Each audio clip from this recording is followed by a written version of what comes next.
Gold trusted gold buyers తాకట్టులో ఉన్న బంగారాన్ని విడిపించి ఈ రోజు ఉన్న మార్కెట్ ధరకే కొనబడును. మరిన్ని వివరాలకు సంప్రదించండి 7771077720. ప్రవీణ్ మళ్ళీ బలిక బక్రా చేసే ప్రమాదం ఉందని ప్రవీణ్ కుమార్ బలికా బక్రా ఎప్పుడు కాలేదు, భవిష్యత్తులో కాదు. ప్రవీణ్ మంత్రి చేద్దాం కాగజ్ఞానాన్ని వదిలిపెట్టినారు. నిజమా ఇదంతా? కాదు. ఇలాంటి వాళ్ళు కూడా ఇటువంటి ఇంటర్వ్యూలో అబద్ధం ఎట్టి పరిస్థితి. నేను అబద్ధాలు ఆడాల్సిన అవసరం లేదండి. మీకు అబద్ధాలు ఆడేటోనైతే నేను ఇక్కడికి రాను. అబద్ధాలు ఆడేటోళ్ళు అయితే ఉద్యోగాన్ని వదిలేను. అబద్ధాలు ఆడేటోనైతే ఇంత దూరం రాను. అబద్ధాలు ఆడటోనైతే మనం ఇక్కడ కూర్చున్న ఏదైతే ఇల్లు ఉందో ఆ ఇల్లుని కొనుక్కోను. ఈరోజు ముఖ్యమంత్రి నేరుగా ఉస్మానియా యూనివర్సిటీకి పోయి 1000 కోట్లైనా మీకు ఇస్తారు, మీకు ఏం కావాలో చెప్పండి అని నేరుగా ముఖ్యమంత్రి అంటారు. ముఖ్యమంత్రి కేవలం అసత్యాలు చెప్పడంలో దిట్ట అని మాత్రం చెప్పగలను. అటెన్షన్ను డైవర్ట్ చేయడంలో దిట్ట అని చెప్పగలను. డీజీపీ అయ్యే అవకాశం ఉన్నా ఇదంతా వచ్చి రకరకాల నిందలు పడుతుంటే ఎప్పుడన్నా నిద్రపోతున్న సమయంలో ఆలోచన వచ్చిందా, ఎందుకురా ఇదంతా బట్టి? గురుకులాలను అనవసరంగా వదిలేసామా, ఐపీఎస్ వదిలేందుకు బాధలేదు, కానీ గురుకులాలను అనవసరంగా వదిలేసామా అన్న ఫీలింగ్ అప్పుడప్పుడు కలుగుతుంది. మీరు అన్న ప్రశ్న, మళ్ళీ ప్రవీణ్ కుమార్ అవమానాలకు గురవుతాడా, మళ్ళీ పవన్ కుమార్ వెన్నుపోట్లకు గురవుతాడా అనేది నాకైతే ఆ ప్రశ్న ఉత్పన్నం కాదని అనుకుంటున్నాను. Welcome to RTV. నేను మీ రవినాయక్. ఆర్ఎస్పీ కాగజ్నగర్ చర్చ ఈ తెలంగాణ స్టేట్లోనే జరుగుతుంది. అసలు పరిస్థితి ఏంటి? ఆర్ఎస్పీ ఏమంటున్నాడు? టీఆర్ఎస్ పార్టీలో ప్రస్తుత పరిస్థితి ఏ విధంగా? ప్రధాన కార్యదర్శిగా ఉన్న ఆర్ఎస్ ప్రవీణ్ కుమార్ ఏం కాగజ్నగర్ కాన్స్టిట్యున్సీ ప్రజలకు ఏం చెప్పబోతున్నారు? ఇది ఎక్స్క్లూజివ్ ఇంటర్వ్యూగా చెప్పబోతున్నాం, ఎందుకంటే దీంట్లో చాలా విషయాలు ప్రవీణ్ సార్తో మాట్లాడించే ప్రయత్నం చేద్దాం. సార్ నమస్తే. సార్ ఏంటి సార్, చాలా హాట్ టాపిక్ నడుస్తుంది, చాలా ప్రశాంతంగా ఉంది, మీరే హాట్ చేస్తున్నారు. ప్రవీణ్ సార్కు ఒక రకంగా అంత ఇబ్బంది కలిగే రోజులు దగ్గర పడుతున్నాయని చెప్తున్నారు. ఎందుకు ఈ మాట అంటున్నా అంటేనే ఇప్పటికే కోనప్ప డేట్ ఫిక్స్ అయిపోయింది.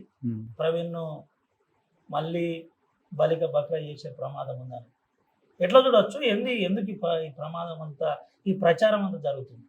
అది కోనప్ప డేట్ అనేది గత 2-3 సంవత్సరాల నుంచి వారి డేట్లు వస్తూనే ఉన్నాయి. మరి క్యాలెండర్ ముందరికి నడుస్తూనే ఉన్నది. అదేవిధంగా దానికి ఆన్సర్ కోనప్ప గారే చెప్పాలి, ఎందుకు ఇట్లా డేట్లు కంటిన్యూస్గా ఎక్స్టెండ్ అవుతున్నాయి అనేది. అదేవిధంగా ప్రవీణ్ కుమార్ బలికా బక్రా ఎప్పుడు కాలేదు, భవిష్యత్తులో కాదు. టీఆర్ఎస్ పార్టీ చాలా క్లియర్గా ఒక ప్లాన్ ప్రకారం ప్రవీణ్ కుమార్తో చర్చిస్తుంది, మాట్లాడుతుంది, కన్విన్స్ చేసే ప్రయత్నం చేస్తుంది. ప్రవీణ్ మంత్రి చేద్దాం కాగజ్ఞానాన్ని వదిలిపెట్టమని. నిజమా ఇదంతా? కాదు. ప్రవీణ్ కుమార్ ఇలాంటి వాళ్ళు కూడా ఇటువంటి ఇంటర్వ్యూలో అబద్ధం ఎట్టి పరిస్థితి. నేను అబద్ధాలు ఆడాల్సిన అవసరం లేదండి. మీకు అబద్ధాలు ఆడేటోనైతే నేను ఇక్కడికి రాను. అబద్ధాలు ఆడేటోళ్ళు అయితే ఉద్యోగాన్ని వదిలేను. అబద్ధాలు ఆడేటోనైతే ఇంత దూరం రాను. అబద్ధాలు ఆడటోనైతే మనం ఇక్కడ కూర్చున్న ఏదైతే ఇల్లు ఉందో ఆ ఇల్లుని కొనుక్కోను. అబద్ధాలు ఆడేటోనైతే, మోసం చేసేటోనైతే ఈ ఇల్లు వదిలేసుకొని ఎలా అమ్మేసుకొని వచ్చిన పైసలతోని మూటములు జరుపుకొని పోయేటోని. నేను అట్లటోని కాదు, అబద్ధాలు ఆడాల్సిన అవసరం లేదు. కుమార్కు టీఆర్ఎస్ పార్టీ నెక్స్ట్ ప్రభుత్వం మనదే ఫామ్ అవుతుంది, పక్క మంత్రివి, అది పెద్ద మంత్రివి, ఎందుకు కాగజ్నగర్తో నీకు ఇదంతా అని కేటీఆర్ మీతో చర్చిస్తున్నట్టు విశ్వసనీయ వర్గాల నుంచి. రవి గారు, నెక్స్ట్ ప్రభుత్వం బరాబర్ బీఆర్ఎస్ఏ వస్తుందండి. ఎందుకంటే కేసీఆర్ గారిని తెలంగాణ ప్రజలు మిస్ అవుతున్నారు. కేసీఆర్ గారు ముఖ్యమంత్రిగా ఉండుంటే మన జీవితాలు ఇంకా గొప్పగా ఉండేవి. కానీ ఈరోజు మళ్ళీ ఆనాడు ఉమ్మడి ఆంధ్ర పాలకుల సమయంలో ఏ విధంగా అయితే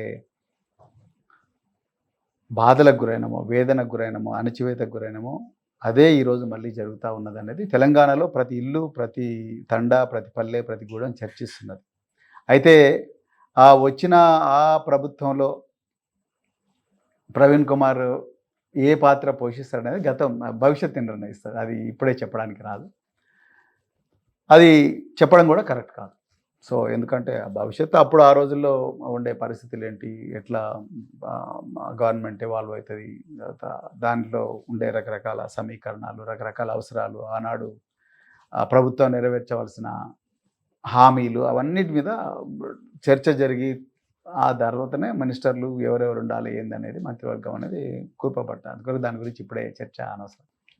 ఐపీఎస్ ప్రవీణ్ కుమార్ ఉద్యోగానికి త్యాగం చేసిన అనంతరం బహుజన సమాజ్వాదీకి పార్టీకి కూడా బీఆర్ఎస్ లైన్ కలిసిన తర్వాత ప్రవీణ్ వదిలిపెట్టిన పరిస్థితి. అటువంటి ప్రవీణ్ను ఒక జనరల్ స్థానం ఇవ్వడానికి ఇంకా చర్చ జరుగుతుంది అని ప్రచారం జరుగుతుంది. దీంట్లో నిజం ఉందా? ఎందుకు మీ సీట్ను ప్రకటించలేకపోతుంది పార్టీ? అట్లా చాలామంది ప్రధాన సీట్లు ప్రకటించారు. ఇప్పుడు కార్యదర్శి తెలంగాణలో ఇప్పటికీ పలాని వ్యక్తి పలాని చోటు నుంచి పోటీ చేస్తాడని ఇప్పటివరకు ఎక్కడ ఇంకా 3 సంవత్సరాల తర్వాత వచ్చే ఎలక్షన్ల గురించి ఇప్పుడెవరు బుర్ర బద్దలు కొట్టుకోరు. నాకు తెలిసి మా పార్టీ నాయకత్వం ముందరుండ అత్యంత ముఖ్యమైన సవాలు ఈరోజు రైతుల కన్నీళ్లు తుడవడం, వాళ్ళని ఆదుకోవడం, అదేవిధంగా నిరుద్యోగుల గురించి పోరాడడం, అదేవిధంగా విద్యార్థులు ఏ విధంగా అయితే మోసానికి గురైనరో, అదేవిధంగా నిరాదరణకు గురవుతున్నారో, ప్రాణాలు కోల్పోతున్నారో వాళ్ళ ప్రాణాలు కాపాడుకోవడం, అలాగే మరి ఒకప్పుడు అద్భుతంగా బతికిన ప్రజలు పల్లెల్లో కానీ పట్టణాల్లో కానీ వాళ్ళు ఈరోజు పూర్తిగా నిరాదరణకు గురై మురికి కూపాలుగా పల్లెలు పట్టణాలు మారిన పరిస్థితి, వాటి గురించి కొట్లాడడం, అక్రమ కేసుల గురించి కొట్లాడడం. రేవంత్ రెడ్డి ప్రభుత్వం ఈరోజు ఎస్సీ ఎస్టీ బీసీ మైనారిటీల నోటికాడ కూడు తీసేస్తుంటే రకరకాల కుంభకోణాల ద్వారా, లేకపోతే కాంట్రాక్ట్లు ఇవ్వకుండా బీసీలను ఎస్సీలను ఎస్టీలను మోసం చేస్తుంటే వాళ్ళ వర్గాల తరపున ఇప్పుడు మా పార్టీ ముందరున్న అసలైన సమస్యలు. అదేవిధంగా మా పార్టీ ముందరుండే ఇంకొక అద్భుతమైన కార్యక్రమం ఏంటయ్యా అంటే ఈరోజు మరి స్థానిక సంస్థల ఎలక్షన్ రాబోతున్నాయి. వాటి గురించి ఆలోచిస్తున్నాం అంతే తప్ప 3 సంవత్సరాల తర్వాత రాబోయే అసెంబ్లీ ఎలక్షన్ల గురించి మా పార్టీలో ఎవరు కూడా దాని గురించి పెద్దగా ఆలోచించడం లేదు. ఎవరికి కూడా మీరు ఈ ఇన్ఛార్జ్ అని ఎక్కడ కూడా ప్రకటించడం అనేది జరగదు.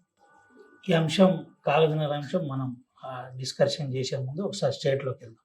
ఈరోజు ముఖ్యమంత్రి నేరుగా ఉస్మానియా యూనివర్సిటీకి పోయి 1000 కోట్లైనా మీకు ఇస్తారు, మీకు ఏం కావాలో చెప్పండి అని నేరుగా ముఖ్యమంత్రి అంటున్నారు.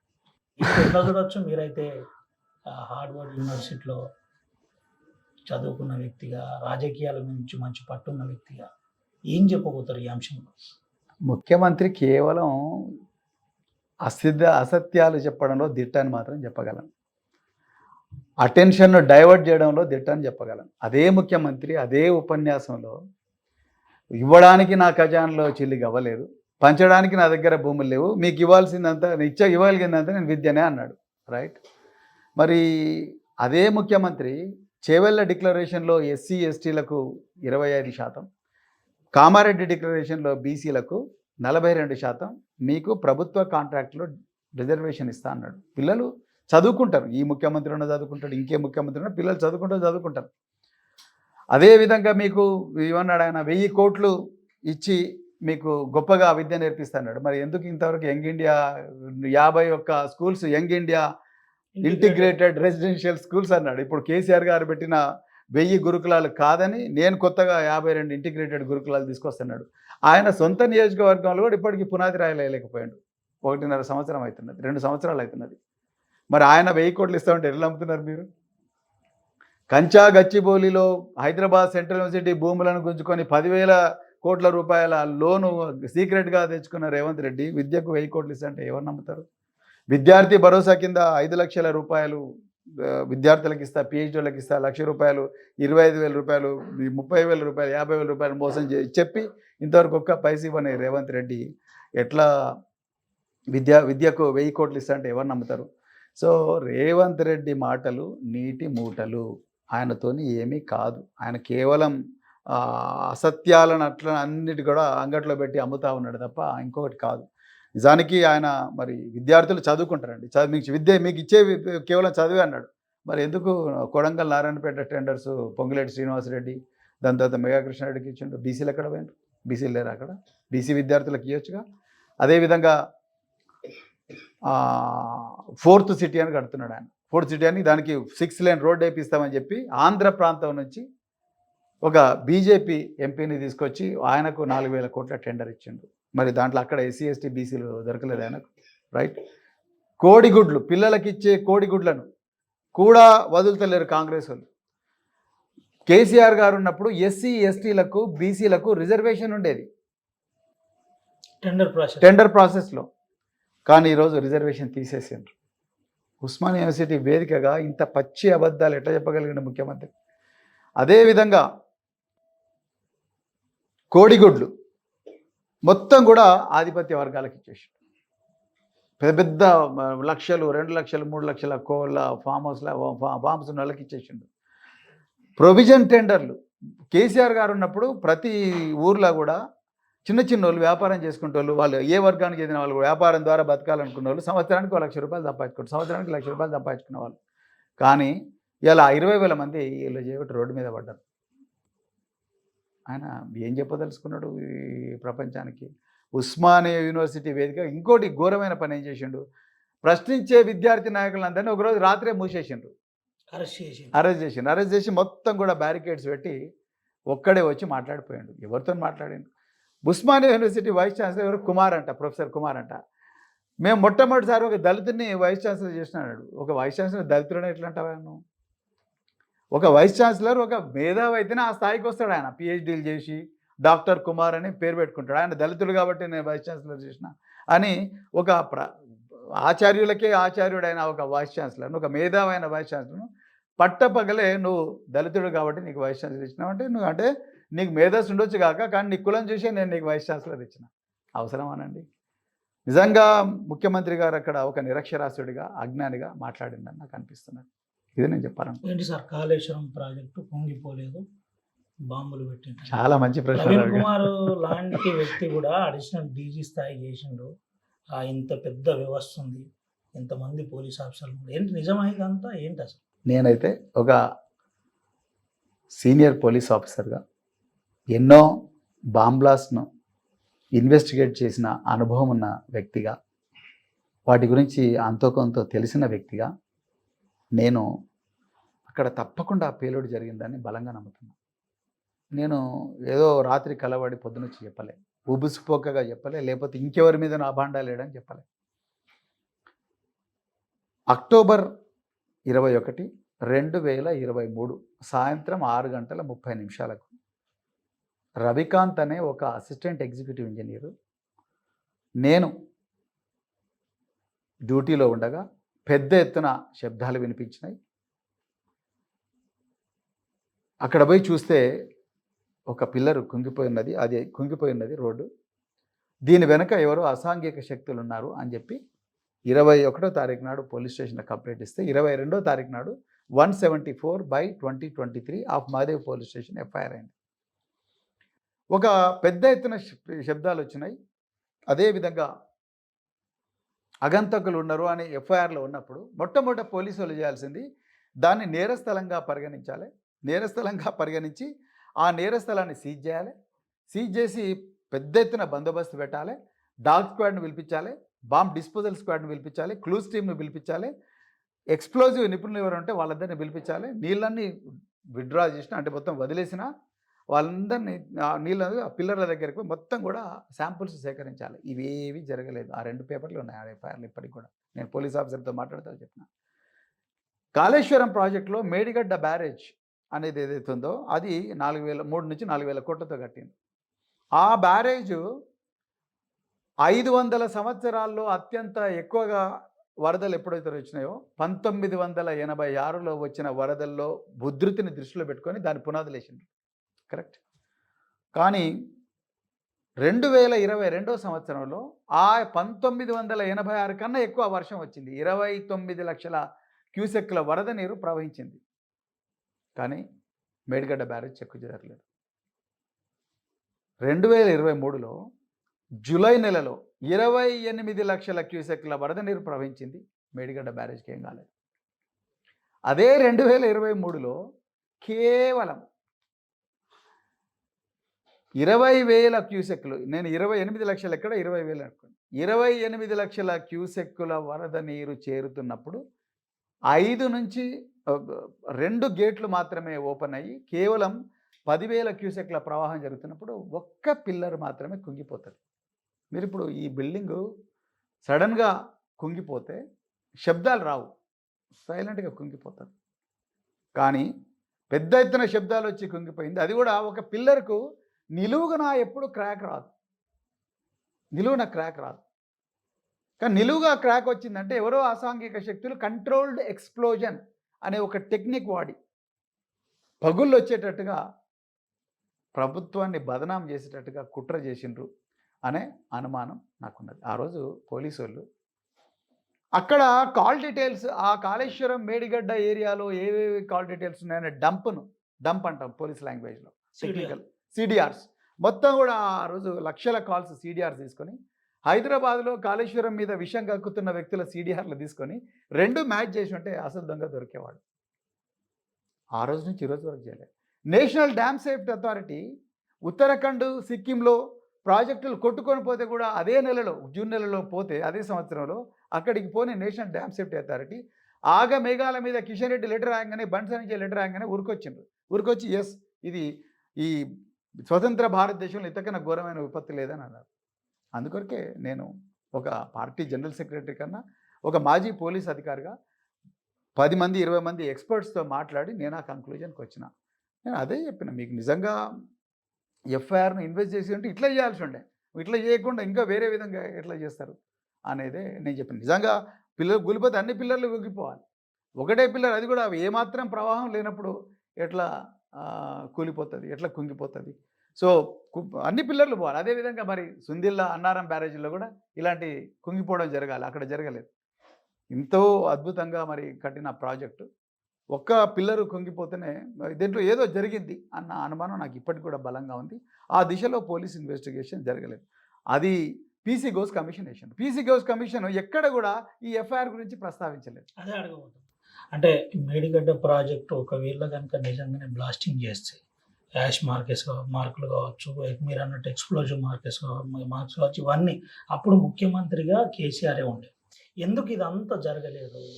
దీని అంశంలో అప్పటికే ఎలక్షన్ కోడ్ వచ్చింది. అక్టోబర్ 9, 2023కే ఎలక్షన్ కోడ్ వచ్చేసింది.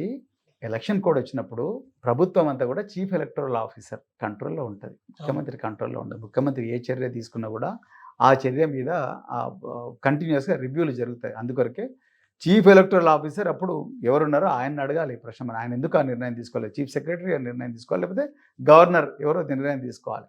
అంతే తప్ప ముఖ్యమంత్రిని ఆ రోజు అపధర్మ ముఖ్యమంత్రిగానే ఉంటారు అప్పుడు ఎలక్షన్ కూడా. అప్పుడు వాళ్ళు ఇట్లాంటి నిర్ణయాలు తీసుకుంటారు అనుకున్నాను. అందుకొరకే ఆ రోజు ఎవరైతే డ్యూటీలో ఉన్న పోలీస్ ఆఫీసర్స్ ఉన్నారో ఎవరైనా కానీ వాళ్ళని కూడా ఈ ప్రశ్న అడగాలని చెప్పినాను. అదే సార్, ఒకవేళ నిజంగానే ఇలాంటి దుశ్చర్యకు ఇతరత్ర అసాంఘిక శక్తులు ఎవరన్నా అనుంటే తెలియకపోవచ్చు. ఒకవేళ నిజంగానే మావోయిస్టు పార్టీ లాంటిది కనుక చేసి ఉంటే లెటర్ రూపకంగా ప్రకటించేవారు.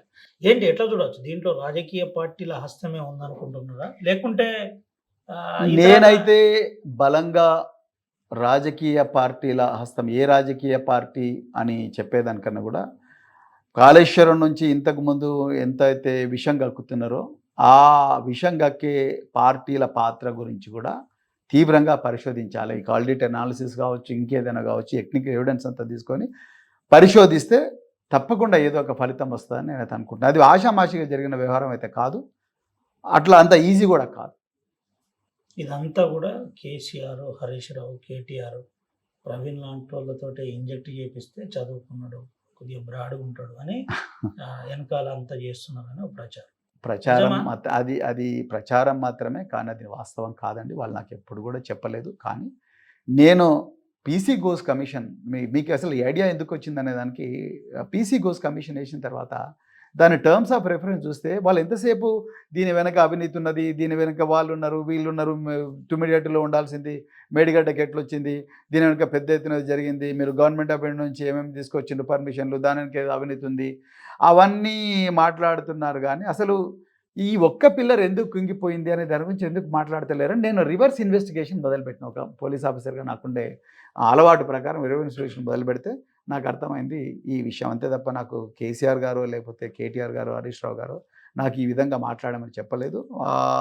ఇంతవరకు కూడా వాళ్ళు పలానా విషయం మీద పలానా విధంగా మాట్లాడమని చెప్పలేదు. సోర్స్ దొరకబట్టే ప్రయత్నం చాలామంది సీనియర్ పోలీస్ ఆఫీసర్లు మీకు దగ్గర ఉంటారు, ఇటువంటి ఏమైనా క్లూస్ దొరికినాయా తమరికి? మరి నాకు నాకు దొరికిన క్లూసే మీకు ఇప్పుడు చెప్పిన కదా, పబ్లికే చెప్పిన. నాకు దొరికిన సమాచారం అంతా కూడా ఏ విధంగా ఈ సమస్యను అప్రోచ్ కావచ్చు, ఏ విధంగా చేస్తే ఎవరు దొరుకుతుండే, ఏ విధంగా చేస్తే అసలు గవర్నమెంట్ నిధులు ఏమైనా దొరికేవాళ్ళు. అప్పీల్ చేసిండ్రా దీని మీద? ఒక సిట్ లాంటిది ఏర్పాటు చేయాలి, మేము డిమాండ్ ఇన్వెస్టిగేషన్ చేసినాం జరగాలి, సిట్ ఇదంతా వేయాలి, జరగాలి. సిట్ వేయాలని కూడా మేము డిమాండ్ చేసినాం.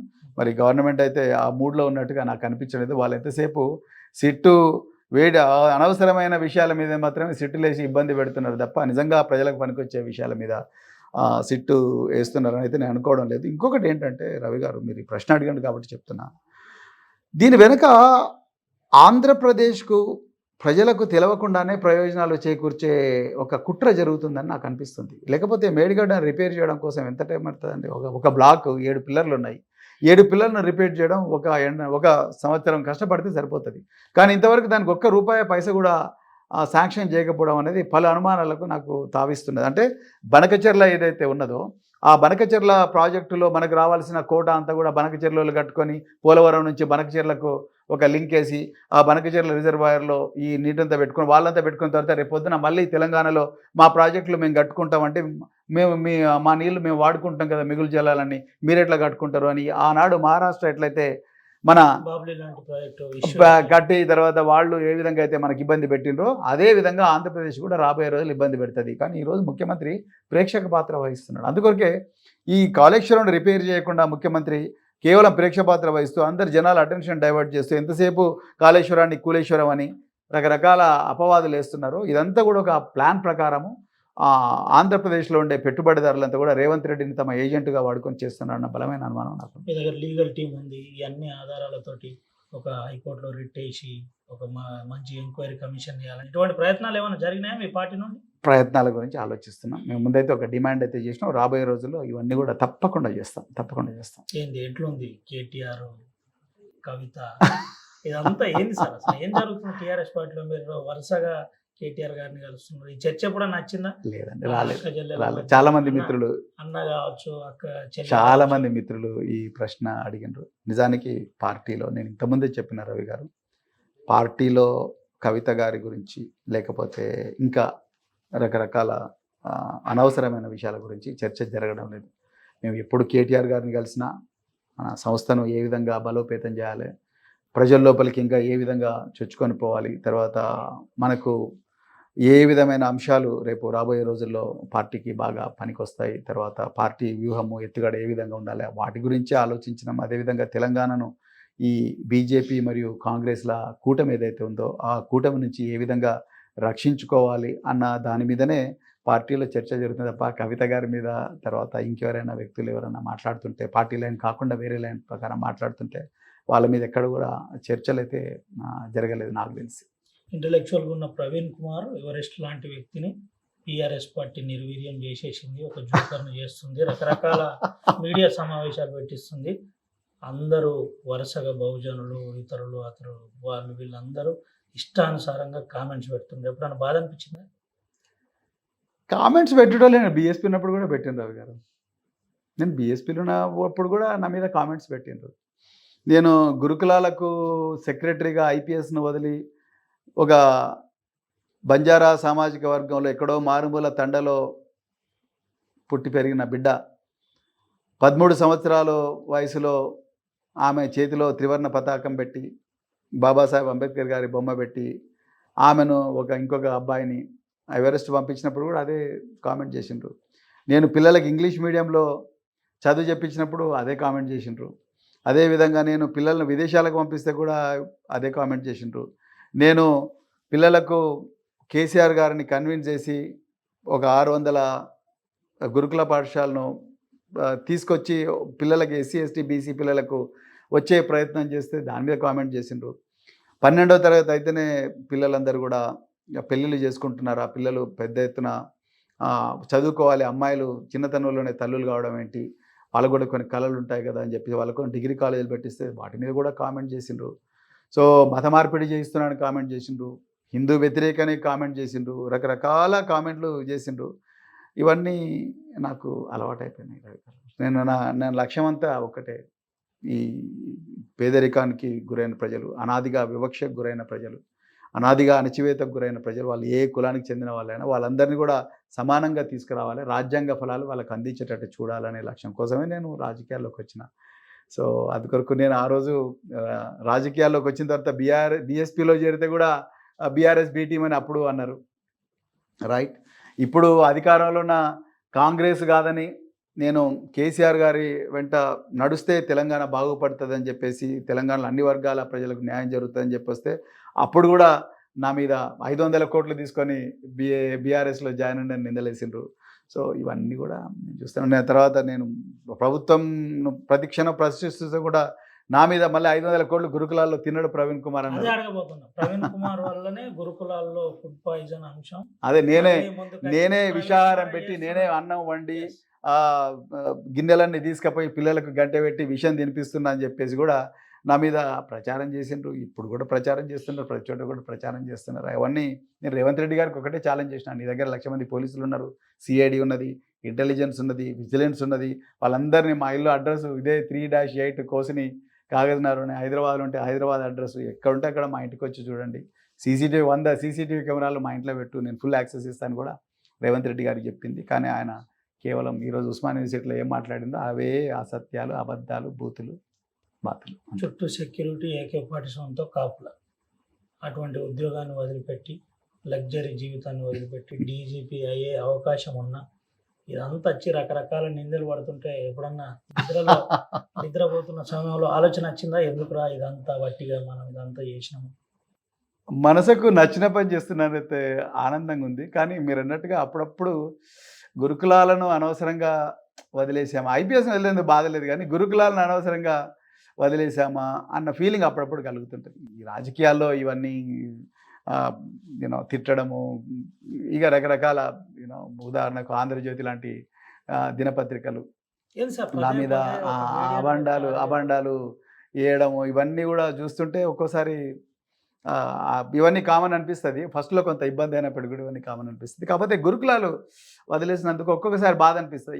ఈ పిల్లలు మన సొంత బిడ్డల్లాగా చూసుకున్నాం కదా, 105 మంది పిల్లలు చనిపోయినారు, మా పిల్లలు కూడా మా పిల్లల్లాగా ఈ పిల్లలు కూడా అయ్యేవాళ్ళు కదా. ఎందుకంటే మా పిల్లలు ఇద్దరు కూడా గురుకులాల పిల్లలతో కలిసి ఉండేవాళ్ళు. మేము స్కూళ్ళలోకి పోతే ప్రిన్సిపల్ అమ్మో నువ్వు సెక్రటరీ బిడ్డవు కదా, నువ్వు మా ఇంట్లో వండుకో, నీకేం కావాలి చెప్పమ్మా అంటే మా అమ్మాయిలు ఏ డార్మెట్లో ఉంటే ఆ డార్మెట్లోనే పడుకోవడం, తర్వాత వాళ్ళు ఏం తింటే అదే తినడం, వాళ్ళు ఒక లైన్ నిలబడితే మా అమ్మాయి కూడా అదే లైన్ నిలబడడం, అలాంటి ఒక గొప్ప కుటుంబంగా బతికిన గురుకులాలు ఈరోజు పూర్తిగా నిరాదరణకు గురైనాయి. ప్రభుత్వం ఏం పట్టించుకోవడం లేదు. పిల్లలకు హైయర్ ఎడ్యుకేషన్ క్యాంప్స్ లేవు, స్పోర్ట్స్ క్యాంప్స్ లేవు, తర్వాత వాళ్ళకు డబ్బులు సరిగా రావడం లేదు, షూస్ లేవు, యూనిఫామ్ కూడా లేదు. ఇప్పుడు మళ్ళీ దోపిడీదారులకు కేంద్రంగా మారినాయి. సో ఇవన్నీ చూస్తుంటే అయ్యో మనం అక్కడే ఇంకా కొన్ని రోజులు ఉంటే బాగుంటుంది అనిపిస్తుంది. కానీ రాజకీయంలో మీరు ఆ రోజు ఎస్టాబ్లిష్ చేసిన గురుకులాల మీద మీరే మాట్లాడుతున్నారు. అది ఏంటి? ఆ గురుకులాల ప్రస్తుత ఆఫీస్ పరిస్థితి ముందర నేనే ధర్నా చేసిన. 105 మంది పిల్లలు చనిపోయినరు, మరి పిల్లలకు కౌన్సిలింగ్ చేయండి, లేకపోతే ఈ ప్రాణాలు పోతున్నాయి అని చెప్పి నేను ధర్నా. ఎందుకంటే మనిషి లీడర్ అనేవాడికి ముందు అన్నిటికన్నా ముందంగా ఉండాల్సిందంటే స్పందించే హృదయం. స్పందించే హృదయం లేకపోతే నీకు దగ్గర ఎన్ని కోట్ల రూపాయలున్నా, ఎన్ని ఎంత నెట్వర్క్ ఉన్నా కూడా, ఎన్ని మంది మార్బలం ఉన్నా కూడా, నీ దగ్గర స్పందించే హృదయం లేకపోతే వేస్ట్. అందుకొరకు ఆ బాధ అయితే అప్పుడప్పుడు ఉంటుంది, వాస్తవం మీరు అన్నది. కానీ నేను ఆ బాధ లేదని అబద్ధం చెప్పడానికి కాదు, కానీ అయ్యో వదిలేసినాం కదా అనవసరంగా అన్న ఫీలింగ్ అనిపిస్తుంది. కానీ రాజకీయంలో ఇంకా ఎక్కువ విశాలమైన వేదిక కదా ఇది. ఇంకా రకరకాల సమస్యల మీద, రైతుల సమస్యల మీద, గిరిజనుల సమస్యల మీద, పోడు భూముల సమస్యల మీద, రోడ్ల సమస్య మీద, ఎన్నో సమస్యల మీద ప్రశ్నించే అవకాశం రాజకీయాల్లో ఉంటుంది. అన్నిటికన్నా ముఖ్యంగా మనసుకి ఏది నచ్చితే అది స్వతంత్రంగా ఎలాంటి అరమరికలు లేకుండా ఎవరిని అసభ్యంగా రేవంత్ రెడ్డి లాగా అసభ్యంగా మాట్లాడకుండా ప్రశ్నించే అవకాశం ఉంటుందని చెప్పేసి రాజకీయాల్లోకి వచ్చిన. నాకైతే ప్రశాంతంగానే నిద్రపోతున్నా, నాకేం ప్రాబ్లం లేదు.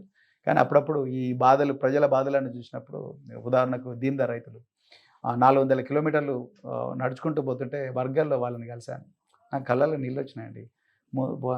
మహిళలు చేతిలో ఒక చిన్న ప్లాస్టిక్ కవర్ పెట్టుకొని, ఆ రబ్బర్ చెప్పులు వేసుకొని, ఆ నేషనల్ హైవే ఈ రాజీవ్ రహదారి మీద నడుచుకుంటూ వస్తున్నారు. వాళ్ళకు ఎక్కడ వంటున్నారో తెలుస్తలేదు, ఎక్కడ తింటున్నారో తెలుస్తలేదు. భద్రాచలం ఆ ఏరియాలో, జంగారెడ్డిగూడెము, భద్రాచలము ఆ ఏరియాలో వేల ఎకరాలు 170 యాక్ట్ను ఉల్లంఘించి వేల ఎకరాలు ఆక్రమించి పామాయిల్ తోటలు పెట్టుకున్న వాళ్ళను ఒక్కరోజు కూడా ముట్టుకోలే ఫారెస్ట్ వాళ్ళు. అదేవిధంగా కంచా గచ్చిబౌలిలో 100 ఎకరాల అడవిని వందలాది మంది పోలీసుల పహారాలో పట్టపగలే forest conservation act, wildlife preservation యాక్ట్ను పట్టపగలే ఉల్లంఘించి ఎన్నో నేళ్లను చంపి నెమళ్లను చంపి వందలాది చెట్లను నాశనం చేసినప్పుడు ఒక్కరు కూడా ఫారెస్ట్ వాళ్ళు నోరు మెదపలే. ఈ పేద రైతులు బతుకుతెరువు కోసం పోటీ చేసుకుంటుంటే వాళ్ళ వ్యవసాయాన్ని పూర్తిగా బంద్ చేసి వాళ్ళను బిచ్చగాలుగా తయారు చేస్తే వాళ్ళందరూ కూడా ఈ కర్జల్లి అటవీ ప్రాంతం నుంచి హైదరాబాద్ వర్గాల దాకా నడుచుకుంటూ వస్తుంటే అసలు ఏంది, ఎందుకోసం వీళ్ళు ఎవరికి ఓటేసిండ్రు, ఎవరి కోసం ఈ ప్రభుత్వాలు ఉన్నాయి? ఒకరోజు కొండా సురేఖ గారు వచ్చి అమ్మ ఏమైంది తల్లి, నేను మహిళనే నువ్వు మహిళవే, ఎందుకు నడుస్తున్నావు అని అడగలేదు. ఒక అధికారి అడగలేదు, ముఖ్యమంత్రి ఒకరోజు మాట్లాడలేదు, ఒక ఎమ్మెల్యేను పంపించలేదు. వాళ్ళందరినీ చూస్తే అప్పుడప్పుడు చాలా బాధ అనిపిస్తుంది. రాజకీయాలు అంటే ఇట్లనే ఉంటాయా అని అనిపించింది. ప్రవీణ్ కుమార్ బీఆర్ఎస్ పార్టీలో ప్రధాన కార్యదర్శి ఒక్కడేనా, ఇంకెవరన్నా? చాలామంది ఉంటారు ప్రధాన కార్యదర్శులు. ఓ పార్టీలో 5-6 మంది ఉంటారు నాకు తెలిసి. సో ఏంది మీ పాత్ర దాంట్లో?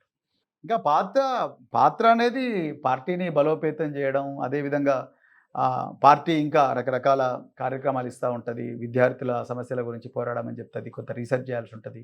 అదేవిధంగా యువతను మోటివేట్ చేయాల్సి ఉంటుంది. తర్వాత అణచివేయబడ్డ వర్గాలను ఆ పార్టీకి మరింత చేరువగా చేయాలి, వాళ్ళకి జరుగుతున్న అన్యాయం గురించి ప్రశ్నించే కార్యక్రమాలు చేయాల్సి ఉంటాయి. ఇంకా చాలా కార్యక్రమాలు పార్టీలో ఉంటాయి. సో వీటన్నిటికీ సంబంధించి పరిమితం చేయాలి, మంత్రిని చేయాలి. నా మాట వినాలి. ఇది మళ్ళీ నిజమా? మీరు అక్కడి నుంచి మొత్తం వాళ్ళకి కావాల్సినకే ఇది వచ్చారు. నిజమా అబద్ధమా? ఇప్పుడు కాదన్నది కదా మాట్లాడాలి. ఏంటి సార్ అసలు నిజమేనా?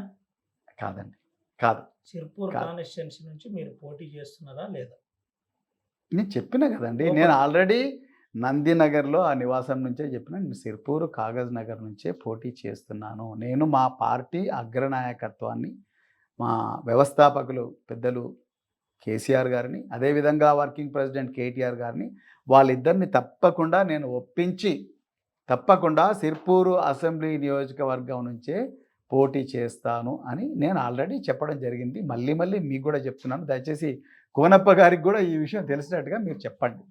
సో నేను ఎందుకంటే ఆయన మరీ ప్రతిసారి కూడా కోనప్ప గారు ఆయన 30 సంవత్సరాలు రాజకీయం చేసిండు, 3 సార్లు ఎమ్మెల్యే అయ్యిండు, 3 సార్లు ఓడిపోయిండ్రు. సో ఆయన కోనప్ప గారు వారు ఎలాంటి వ్యక్తి అనేది ఇక్కడ చర్చకు అనవసరం. సో పెద్ద మనిషి. సో ఆయన 3 సార్లు ఎమ్మెల్యేగా చేశారు. ఆయన చేతినంత కాడికి ఈ ప్రాంతానికి సాయం చేశారు. కానీ ఆయన వద్దనుకున్నారు ఈ ప్రాంత ప్రజలు. అందుకొరకే నన్ను ఆదరించారు.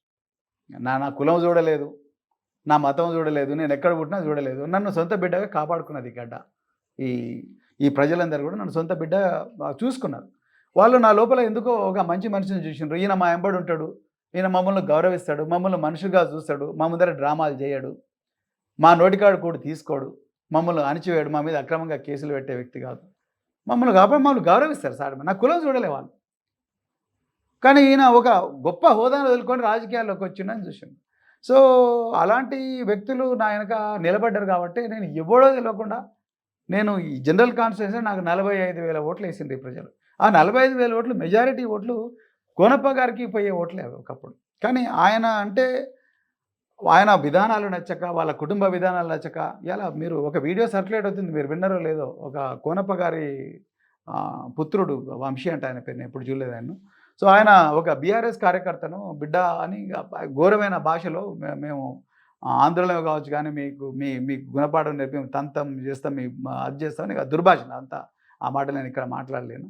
అవన్నీ మాట్లాడుతూ ఆయన బెదిరిస్తూ ఉన్నాడు. అంటే ఇక్కడ 2,20,000 మంది, 2,30,000 మంది ప్రజలున్న ఈ గడ్డ ఒక 20 మంది కుటుంబాలకు 40 సంవత్సరాల నుంచి భయపడుకుంటూ బతుకుతూ ఉన్నారు. వాళ్ళందరికీ అది నచ్చలేదండి. అంటే వాళ్ళు కోనప్ప గారిని ప్రజలు గౌరవిస్తారా, దూషిస్తారా, ద్వేషిస్తారా అనేది అది ఇక్కడ చర్చ అనవసరం. వాళ్ళకి ఎందుకో నచ్చలేదు కాబట్టి నన్ను ఆదరించారు. ఆ ఆదరించిన ప్రజలే ఇప్పుడు మా వెంబడి ప్రవీణ్ కుమారే ఉండాలంటున్నారు. ఈయన ఎస్సీ కాబట్టి జనరల్లో పోటీ చేయకూడదనో అదనో వాళ్ళు ఒక్క నిమిషం చెప్పింది. పార్టీ ఇప్పుడు 3 సంవత్సరాల తర్వాత వచ్చే ఎలక్షన్ గురించి పార్టీ ఇప్పుడు మాట్లాడలేదు. పార్టీ ఇప్పుడు స్థానిక సంస్థల ఎలక్షన్ల మీదనే బాగా ఫోకస్ చేస్తూ ఉన్నది. సో అంటే మా ముందర ఉండే టార్గెట్ అది. ఇప్పుడు 3 సంవత్సరాల తర్వాత వచ్చే, అది కోనప్ప గారికి కూడా తెలుసు, 3 సంవత్సరాల తర్వాత వచ్చే ఎలక్షన్ల గురించి ఇప్పుడు అంత అవసరం లేదు. కాకపోతే ఇక్కడ ప్రాంత ప్రజలు నన్ను కోరుకున్నారు. సో కోరుకున్న తర్వాత నేను రాజకీయాల్లో ప్రజల అభిష్టానికి వ్యతిరేకంగా పోవడానికి ఉండదండి. ప్రజలు ఒక వ్యక్తిని నాయకుడిగా కోరుకున్నప్పుడు వాళ్ళని గౌరవించాలి. వాళ్ళను భుజాల మీద ఎత్తుకోవాలి. వాళ్ళని గౌరవించాలి అంతే. వాళ్ళని దేవుళ్ళుగా పూజించాలి. అది నా కల్చర్, అది నా సంస్కృతి. సో పార్టీ ఎక్కడ కూడా నన్ను నో అని చెప్పడమో, లేకపోతే పార్టీ అతను మంచోడు నువ్వు చెడ్డోడు అని చెప్పడమో, లేకపోతే ఆ విషయాలు ఎక్కడ కూడా చర్చకు రాలేదు. మా మిత్రులు కూడా మా పార్టీ నాయకత్వం ఈ కాగజ్నగర్ పట్టణ ప్రజలను, కాగజ్నగర్ నియోజకవర్గ ప్రజలందరూ కూడా పిలిపించి వాళ్ళ మనోభావాలు కూడా తెలుసుకున్నారు. సో ఈ విషయంలో పెద్ద చర్చ లేదు. కాకపోతే నేనేమంటానంటే ఇదొక గొప్ప అవకాశం నాకు ఈ ఏరియా. నాకెందుకో ఈ కాగజ్నగర్, ఈ సిర్పూరు అనేది నాకు ఒక ఛాలెంజ్ అనిపిస్తుంది. సో ఇక్కడ విపరీతమైన పేదరికం ఉండడం, అదేవిధంగా కనిపించని అణచివేత ఉండడం, ఈ బహుజన వర్గాలు నిరంతరం సంపదకు, మరి ముఖ్యంగా తెలంగాణ బిడ్డలు బహుజన వర్గాలు సంపదకు దూరంగా ఉండడం, అగమ్య గోచరంగా విద్యకు నోచుకోలేదు, తర్వాత రోడ్లకు నోచుకోలేదు, తర్వాత ఒక ఆత్మగౌరవానికి నోచుకోలేదు, ప్రశ్నించిన ప్రతి ఒక్కడు కూడా కేసులకు గురి కావడం, ఇవన్నీ చూస్తే అమ్మ వీళ్ళ వెంబడి మనం లేకపోతే వీళ్ళ పరిస్థితి ఘోరంగా అవుతుందన్న భావన నా లోపల రోజు రోజుకు బలంగా అవుతున్నది. కాబట్టి నేను ఓడిపోయిన తర్వాత ప్రేమ్ సాగర్ రావు గారు ఓడిపోయారు, ఐకే రెడ్డి గారు ఓడిపోయారు. వాళ్ళు వచ్చిండ్రు, పోటీ చేసిండ్రు, వాళ్ళకి ఏదో గ్యాంబ్లింగ్ డేనికి పోయి గ్యాంబ్లింగ్ చేసినట్టుగా గ్యాంబుల్ చేసి ఇక మన పత్తాలు మనకు అనుకూలంగా వాడలేదు అని చెప్పి వెళ్ళిపోయిన వాళ్ళు. అంటే ప్రజలను కేవలం ఒక నెంబర్లుగా చూశారు, వాళ్ళు ఒక ఓటర్లుగా చూశారు. ఈ ప్రజలను నేను ఓటర్లుగా ఒక నెంబర్లుగా చూస్తున్నాను, నా కుటుంబ సభ్యులుగా చూస్తున్నా. నేను ఓపెన్ చెప్పిన నాకు ఏమీ లేదు, మీరే నా అల్లలు చెల్లెలు. ఇప్పుడు కోనప్ప గారికి ఉన్నట్టుగా ఒక 30 కుటుంబాలు 20 కుటుంబాలు వాళ్ళందరూ కూడా ఒక పెద్ద కాలనీ పెట్టుకొని అట్లా ఉండడానికి నాకేం లేదు. ఈ ప్రజలే నా కుటుంబ సభ్యులని నేను చెప్పిన. వీళ్ళే మా అక్కలు, మా చెల్లెళ్ళు, మా అన్నలు, మా తమ్ముళ్ళు, వీళ్ళే నేను కుటుంబ సభ్యులు అని చెప్పి పోతాను. అంతే. నా దగ్గర ఒక రహస్య ఎజెండా, నేను ఇట్లా చేయాలి అట్లా చేయాలి, ఒక కంపెనీ పెట్టాలి, అది పెట్టాలి ఇది పెట్టాలి, ఈ సిర్పూర్ పేపర్ మిల్లో ఉండే అన్ని కాంట్రాక్టులు మా కుటుంబ సభ్యులే దొబ్బాలి, ఇక్కడ ఉండే కాంట్రాక్టులు అందరూ కూడా అన్ని కాంట్రాక్టులు లోబోల పేర్ల మీద ఉంటాయి, కానీ వెనక నుంచి మాత్రం మా కుటుంబ సభ్యుల పేర్ల వాళ్ళ దగ్గరనే ఏటీఎం పిన్ ఉండాలి. సో అనే దురాలోచన కానీ, దురాశ కానీ, స్వార్థం కానీ నాకు లేదండి. నేను ఓపెన్ చెప్తాను, ఇవాళ ఈ ప్రజలను నాకన్నా గొప్పగా తయారు చేయాలని నేను వచ్చిన. ఇక్కడ మరి ముఖ్యంగా విద్యార్థులను, అన్ని వర్గాల ప్రజలను ఆదరించాలని నేను వచ్చిన. వాళ్ళు కోరుకుంటున్నారు. అది కోనప్ప గారు అర్థం చేసుకుంటే బాగుంటుంది, అంతే తప్ప ఇక నేను పట్టిన కుందేలకు మూడే కాళ్ళు అని అంటే ఆయన ఒపీనియన్ ఆయనదండి. నేను ఆయన దుర్భాషలాడగా అట్లా ఆ కల్చర్ నుంచి నేను రాలేదు, నేను అట్లా మాట్లాడను కూడా. సో వారి ఆలోచన అది, నా ఆలోచన ఇది. సో నేను అంత మాత్రం నేను శత్రువుగా చూడడమో, లేకపోతే వాళ్ళ కుటుంబాలను, లేకపోతే వాళ్ళని శత్రువుగా చూడడం అనేది ఆ కల్చర్ నుంచి రాలేదు. నేను పార్టీ, నేను ఇల్లు తీసుకుంటే కూడా ఇల్లు ఇచ్చినోడిని బెదిరించిండ్రు. మేము పార్టీ ఆఫీస్ తీసుకుంటే పార్టీ ఆఫీస్ ఇచ్చినోడిని బెదిరించిండ్రు. సో ఇప్పుడు ఫోన్లో ఈరోజు యాజ్ వి టాక్ టుడే ఈరోజు కూడా బెదిరిస్తూ ఉన్నారు. అంటే ప్రజలు గమనిస్తున్నారు అంతా కూడా, అంటే ఈ బెదిరింపులకు అంతా విన్నాడు అని. అందుకొరకే నాకు ఈ ఏరియాలో ప్రజలను కాపాడుకోవాలి అన్న భావన, అంతే తప్ప నేనేదో బయటికి పోతా అదంతా కరెక్ట్ కాదండి. ఒక ఈ ఏరియా ఒక challenge. So I need to face this challenge, I need to develop this area. That's what I deeply believe. అంటే నేరుగా ఒకవేళ కన్విన్స్ చేసి ప్రయత్నం చేసిన ఎట్టి పరిస్థితుల్లో సిర్పూర్ను వదిలిపెట్టే ప్రసక్తి లేదు, అంతే కదా? మీ కంక్లూజన్ అదేనా? నేను అదే చెప్తున్నాను, మళ్ళీ చెప్తున్నానండి. నేను తప్పకుండా మా పార్టీ కూడా నా లాజిక్, నేను ఇస్తున్న రీజనింగ్ డెఫినెట్గా కన్విన్స్ అవుతుంది అనుకుంటే. అయితే ఇప్పటికిప్పటికి ఎలక్షన్లు లేవండి. ఇదంతా ఎందుకు సార్ అంటే 7th or 6th రోజు కోనప్ప డేట్ ఫిక్స్ అయిపోయింది. మీరు కోనప్పకి సపోర్ట్ చేస్తున్నా, కోనప్ప మీకు సపోర్ట్ చేస్తున్నా, ఏంటి అనేది కన్ఫ్యూజన్లో ఉన్నారు సిర్పూర్ ప్రజలు. కోనప్ప గారు ఆయనే డేట్ ఫిక్స్ చేసుకున్నారా? ఆయన అసలు ఏ పార్టీలు ఉన్నారు? ఆయన పార్టీ చాలా అధికారం పోయిన తర్వాత చాలామంది స్వార్థపరులు పార్టీని 10 సంవత్సరాల పాటు పార్టీ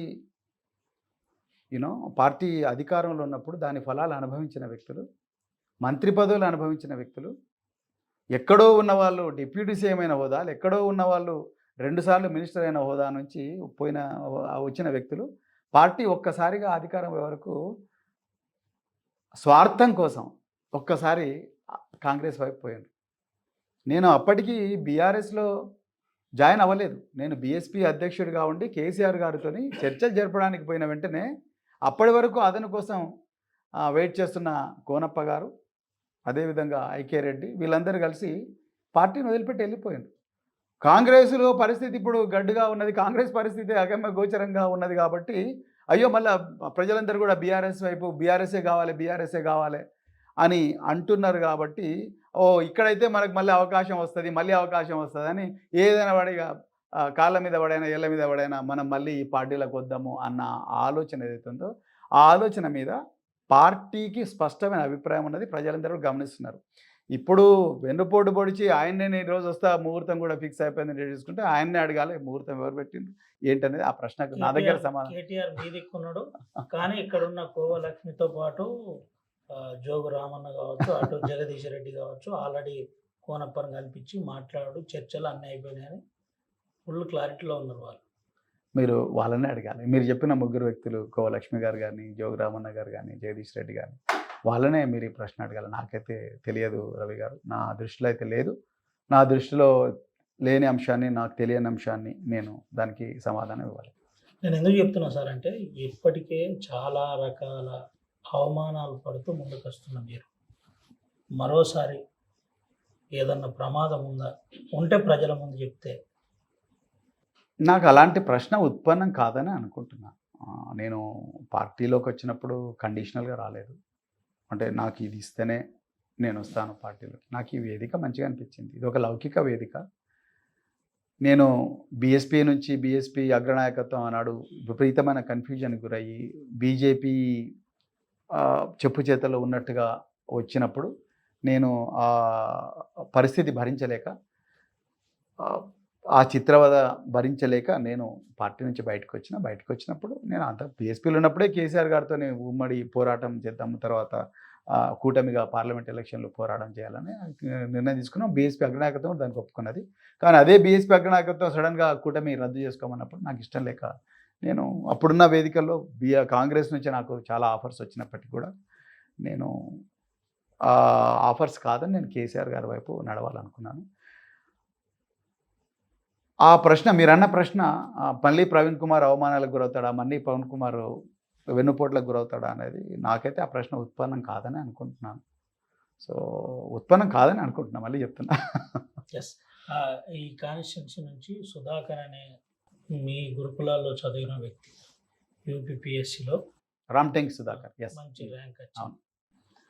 ఇలాంటి చాలా మంది ప్రవీణ్ వల్ల కాగజనగర్ వదిలిపెట్టి పోతే అలాంటి వాళ్ళ పరిస్థితి ఏందని ఒక చర్చ జరుగుతుందట.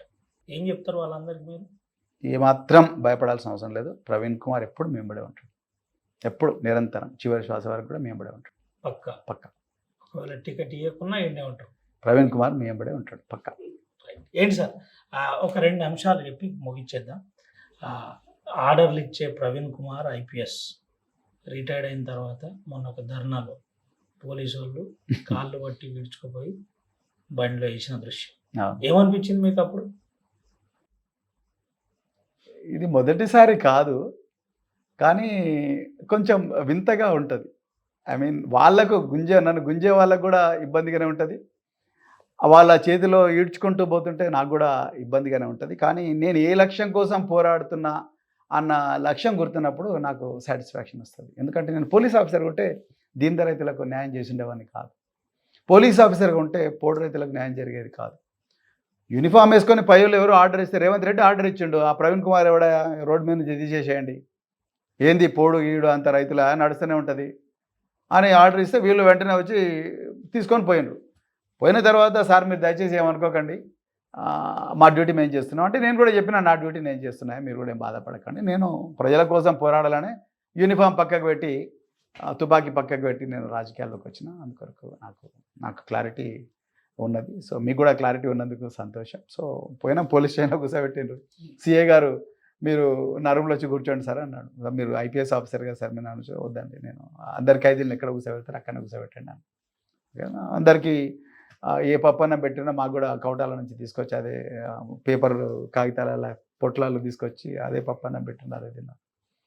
సో మా బ్యాచ్మేట్స్ చాలామంది నన్ను అడిగినారు, అరే నువ్వు కూడా ఇంతమందిని చేసి ఉంటావు, ఇప్పుడు నీకు అర్థమైందా ప్రజలు ఏమనుకుంటారు అన్నారు. అంటే తప్పదు, రాజకీయం అంటే పోరాటం ఎందుకోసం చేస్తున్నావు అన్న స్పష్టత ఉండాలి. కాబట్టి అప్పుడప్పుడు ఇబ్బంది అనిపిస్తుంది. ఒకసారి నా షర్ట్ చినిగిపోయింది. హైదరాబాద్లో నిరుద్యోగుల కోసం చేస్తుంటే నేను డాక్టర్ దాశరథి శ్రవణ్ భద్ర ఇద్దరం పోయినాం, శ్రీనివాస గౌడ్. పోతే పోలీసులు గుంజుకొని పోతున్నారు, షర్ట్ చినిగిపోయింది. వెంటనే కొంచెం ఇబ్బంది పడ్డాడు. అక్కడ డీసీపీ నా ట్రైనీ, నన్ను గుంజుకపోయిన డీసీపీ. సో కానీ తప్పదు, వాళ్ళ డ్యూటీ వాళ్ళు చేయాల్సిందే, నా డ్యూటీ నేను చేయాల్సిందే. మీ మిత్రుడు సునీల్ ఎప్పుడైనా టచ్లోకి వచ్చిందా? సస్పెన్షన్ తర్వాత వచ్చాను, ఏపీలో వచ్చాను. ఏం చర్చ జరిగింది ఇద్దరి మధ్యలో? చాలా చర్చలు జరుగుతుంటాయి, చాలా చర్చ జరుగుతుంటాయి. ఎందుకు ఈ బలహీన వర్గాలకు చెందిన వాళ్ళే ఎప్పుడు టార్గెట్ అవుతుంటారు. వాళ్ళ ఐఏఎస్లు అయినా ఐపీఎస్లు అయినా వాళ్ళ వెనక ఎవరు గాడ్ ఫాదర్లు ఉండరు. వాళ్ళని ఈజీగా కరివేపాకులాగా వాడుకొని తీసేస్తారు ఎవరైనా.